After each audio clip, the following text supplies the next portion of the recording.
Okay, what's happening, people? Jono here from Fitness Education Online. Welcome to our channel if it's your first time on here. And it's actually a specific series. If you've landed on this video here, I've got a specific series which is all about social media marketing tips for fitness professionals. What I've done is I've gone and sought out the 10 best social media marketing professionals, specifically for fitness professionals in the world, and they're going to give you their top 3 tips in less than 10 minutes. Now, I'm going to shoot over and give them a bit of an introduction in a second. Just before I do that, let me tell you that we've also got another series which is business tips in general. So this one here is all social media marketing. We've got another one which is business based. Now, I've interviewed the same people on both of them because they're very closely related, obviously. So it's the same introduction for both. So if you get to the introduction, you're like, well, hold on, haven't I heard this exact same introduction before? Yes, it has. I've just used the same introduction.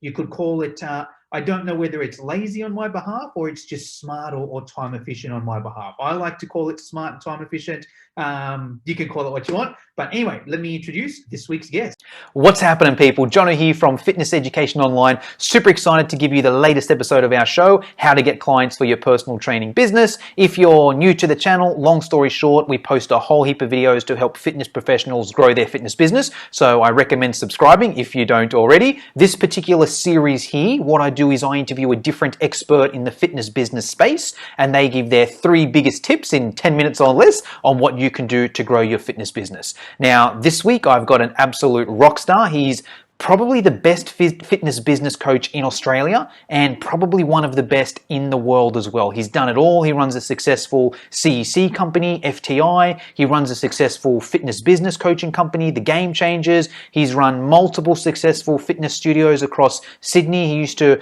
own and run Coastal Bodies until he sold that. He now runs Momentum 360. So let me take it away and let me introduce the one and only Mr. Dan Henderson. Yep. 3 major tips to help PTs generate more clients through being really proficient in selling. Number 1 is, it's a double-edged tip, this one, recency and frequency. So one of the key elements we have to get right when we get a lead, when we get somebody putting up their hand saying, Jono, I'm interested in training with you, I'm interested in your business, we need to get to them as quickly as we possibly can. So recency is super important. Now, you can do this a couple of different ways. Number 1, you can utilize automation. So as soon as someone gets a lead, they get an automated text, automated email, maybe even an automated voicemail as well. So you can organize all of that. There's programs such as Close.io, Gym Leads, Twilio, and a whole bunch of other apps that can help you do that. But it's really, really important we address that need, because the person is probably just sitting on their couch, they're watching a little bit of Home and Away, they're in the moment, and bang, they end up sending that inquiry. And so we want to get to them as quickly as possible. If you wait 24 hours, the chances of conversion drop in half. So recency is incredibly important if we want to optimize those conversions. Get onto that lead as quickly as possible. The second part is where I probably see most PTs fall short, and that is the frequency element. And so what that simply is that we're not following up frequently enough with our leads. And so we get a lead and we just don't, we might follow up once, maybe one text, one phone call. They're not interested. That's it. Done and dusted. And that's not going to get the job done. The reality is we are busy people. I don't know about you, Jono, but I'm a busy man. I've got 3 businesses, 3 kids. I've got a whole bunch of stuff going on. And so when I put an inquiry in, I'm there, I'm in the moment, and then I'm just busy doing all my other stuff. And so what we need to do is we need to contact frequently to get the person at the right time. And Grant Cardone's got a great statistic. He says that 80% of sales are made between the 5th and 12th contact. So 80%. So how many of you are leaving money on the table by not following up frequently enough? And I like to reframe this for a lot of my clients, because a lot of my clients will go, Dan, that sounds like stalking. That sounds too much. The reality is this person said, Dan, I need your help. Dan, right now, I'm not where, my health is not where it needs to be. My fitness is not where it needs to be. My weight is not where it needs to be. I need your help, and hence why I'm sending out a little SOS. all right, then they just get busy. It is your job. It is your absolute duty, more than job. It is your duty to follow that person up because they need your help. They need your product. They need your service. But more importantly, they need the results that they derive from your training. So reframe it. It's not stalking. It's not being too aggressive. It's actually just helping these people with the help that they need, all right, as they go through. So there's a pattern that I learned. It's been inspired by a guy called Bedros Keuilian. It's called the follow-up monster. And what we do is we do 4 follow-ups a day. Yes, you heard that correctly. Not 4 follow-ups total, not 4 in 4 days. We do 4 follow-ups a day for 4 days, all right, as we go through. So for those mathematicians out there, that is 16 follow-ups in 4 days. And what you want to do is you want to mix up the medium with these follow-ups. So the first follow-up might be, you might do a call in the morning and then you send a text message. Then you might do a call in the afternoon and then you might send an email. There's day 1. Day 2, you call in the morning, you'll send a text message in the morning, you'll call in the afternoon, and then you might send a voice memo or a video, all right? Something a little different, something they haven't seen before. Day number 3, you do another call, you do another text message, you do a call in the afternoon, but you might send a meme. I love memes at the moment in the sales process, all right? And so what you're doing is you're mixing it up. Every day you're calling twice a day, so you're going to do 8 calls. Every day you're going to do a text, so there's 4 texts. And then for the other 4, I like to mix it up between email, voice memos, videos, and memes, all right, as we go through. And so what you've done is you've done your 16 contacts, and the other person is going, holy hell, man, like this guy's not going to give up until I pick up the phone or until I reply. And so more times than not, you're going to be able to at least have the opportunity to have a conversation, all right, as we go through. And that ultimately is the goal itself.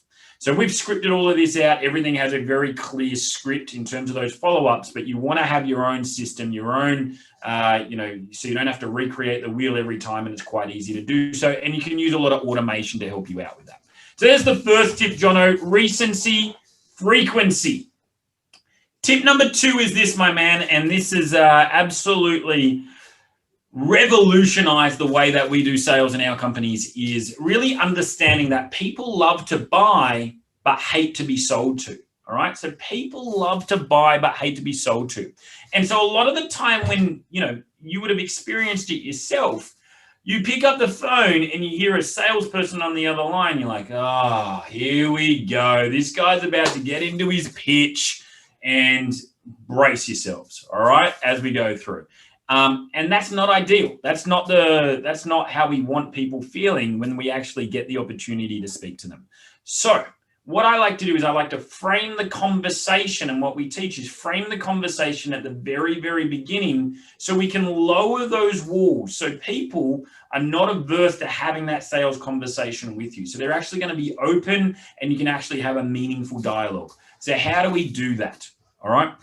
Very simply, this is the script, all right? Just let's say I'm calling up a prospect and I go, hey, Jono, this is Dan calling from Momentum 360. How you doing today? And you're going to go, yeah, I'm good, Dan. Great. Look, you left your details in regards to our 28-day challenge. I just wanted to let you know straight away. What I love to do on these phone calls is make it all about you. I want to find out what you're doing in terms of your movement and exercise, what you want to be doing, what some of your goals are. And if I'm in a position to help, then we can talk about the services at the end of the conversation. On the other side, if I don't believe they're a good fit for you, or if I'm not a good fit for you, then I'm going to be really transparent and honest, and I'm just going to try to point you in the right direction.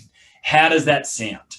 And so they obviously, like, you can almost hear the person just like exhaling, just going, whew, that sounds good. That sounds good, man. Let's do this. And so immediately I've just brought down those walls, and now they don't think they're going to be sold to. Now they think we're having a conversation, which we are. All right. And that's it. We are having a conversation. So tip number 2 is just set the frame, lower the walls, and remember, people love to buy but hate to be sold to. All right. So that's the second tip in our sales tip. Tip number 3, and this is really about uncovering need. All right. So when you have a sales conversation, what you're really doing is you're trying to uncover where they are. So what is their current situation? Where do they want to get to? And then your product or service might be the bridge between the two, all right, as we go through. The reality is this, though, a lot of the time we don't ask the right questions or the most appropriate questions to uncover where they want to get to, all right, as we go through. And so there's a few things that we do here. First and foremost, once I've uncovered where they are, I'll go, look, talk to me about how important, and just tie in your benefits, all right? Talk to me about how important being healthy and fit is to you. And they'll go, oh, yeah, it's really important, Dan. Okay, now I can just leave the question there, but I'm not actually really uncovering need, and I'm not getting them to emotionally kind of convey how they're feeling to me. So I'll go, look, using the same question, but now on a scale of 1 to 10, tell me how important being healthy and fit is to you. Oh, it's an 8 out of 10, Dan. Okay, so it's really important. I just want to make clear, is that really important to you? Absolutely it is. Fantastic. That's great. That's what I want to know. Using the same scale, where would you say your current level of health and fitness is? Oh, Dan, it's probably a 5 or a 6. Okay, so you're telling me you're not where you want to be. Is that correct? You're at a 5 or a 6, but you'd like to be an 8 or a 9. Absolutely. Okay, let's talk about, we're going to talk about in a moment how we're going to bridge that gap. But before we do, let's fast forward a little bit. You and I are having this conversation in 3 or 6 months' time. I'm going to wave my little magic wand. What are some of the goals? What are some of the things that you've accomplished through your training? All right. How has your health changed? How has your fitness changed? All right. Oh, well, I'm going to lose some weight. Great. All right. So they're always going to just give you a surface level answer. And the amateur salesperson will just stop at that surface level answer. But what we want to do is we want to peel those layers back. All right. And the best 2 questions here, or the best 2 words, are how and why. Okay. As we go through. All right. So how much weight would you like to lose? I'd like to lose 5 kilos. All right. And how would you feel if you lost 5 kilos? Well, I'd feel, a bit more self-pride, a little bit more confidence. I'd be a better role model for my kids. Feel like I'd attract more chicks, like all of these things, all right, as we go through. And tell me why that's an important goal, or tell me why you want to, feel like, being a role model is important to your children. And so now we start to actually get to the heart of the goal itself. And so really it's a very simple model called 5 whys. Okay. So when someone gives you an answer, why is that important to you? When they give you the answer, why is that important to you? And we can talk about how are you going to feel if you accomplish that? How are you going to feel if you're not going to accomplish that? And so by asking these how and whys, and by really starting to dig beneath the layers, we actually get to the heart of what that person needs. And then we get them emotionally invested in that. And then it creates a very, very, very different sales conversation. So there we go. They're my big 3. Just to recap on where we are: recency on frequency, set the frame. People love to buy but hate to be sold to. Number 3 is uncover the core need. How and why are your favorite 2 words in doing so, and have them emotionally, convey how important getting these results is. When you do that, when you do those three things, you're going to sell more, you're going to sell a lot more with confidence, and you're going to build a really successful business in doing so. Woo! That guy knows a thing or two about fitness business, right? So, usual deal, if you liked the video, just hit the like button and leave a comment below. What would be really cool, I'd love to hear whereabouts in the world you're watching it from. So just comment below and say, hey, I'm watching it from Sydney, Australia, or wherever you may be. If you're not already a member of the Fitness Education Online community, I recommend joining. We've got one of the largest groups in the world for fitness professionals. There's about 14,000 of us in there. We all share tips and ideas. Everyone's super supportive. I'll put the links down below in the description. And if you want to hear about more about Dan, Dan, where can we follow you? Where do we hear more about you? Yeah, really simply, Jono, look, I'm on Facebook more than any other platform. So connect with me personally, Daniel Henderson. My name's Dan, but for Facebook purposes, I'm Daniel. I've also got a fantastic group. So if you're looking to grow your fitness business, it's a free group. It's called Fitness Business Accelerator. And I'm just going to deliver amazing content to you every single week. And if you are on Instagram, then I am the coach of coaches. And that's the best places to find me, dude. So that's it for today's episode. I would love to invite you into the Fitness Education Online community Facebook group if you're not in there already. It's a free Facebook group. There's thousands of trainers in there. We all share tips and ideas. Everyone's super supportive. And that's really what we do at Fitness Education Online. So I'll see you in there.